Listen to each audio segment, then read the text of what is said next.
नमस्कार शेतकरी बांधवांनो, आपण शेळी पालन करताय, बकरी पालन करताय, मेंढी पालन करताय, तर चारा पीक व्यवस्थापन महत्त्वाचं आहे. तर चाऱ्यामध्ये सुका चारा असेल, ओला चारा असेल, या दोन गोष्टी तर महत्त्वाच्या आहेत. पण त्यातल्या त्यात चांगल्या पद्धतीमध्ये आपल्याला 8-10 दिवसांनी 15 दिवसांनी कापणीसाठी येणारा जर कुठला ओला चारा असेल, त्याला आपण ही मेथी घास म्हणतोय. या ठिकाणी पाठीमागे बघू शकता, या ठिकाणी आपण तो घरी टाकलेला आहे, घरी केलेला आहे. या ठिकाणी आपण मेथी घास आहे हा या ठिकाणी आपण दर एक 15 ते 25 दिवसांनी दर कापणीला येते. असं कापणीसाठी आपण त्याला या ठिकाणी कापून गेलं का एक 15-15चं खत व्यवस्थापन करत असतो. चांगल्या पद्धतीने वाढ होते, फुटवा होते. या ठिकाणी कापणी चालू आहे. जे आपलं बकरी पालन असेल, मेंढी पालन असेल, जे आपण बंदिस्त करतोय त्यासाठी आपल्याला चांगल्या पद्धतीमध्ये फायदेशीर आहे.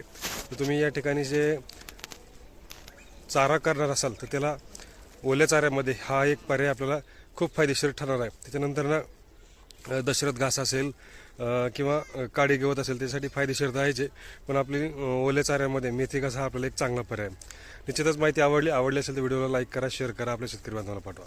धन्यवाद.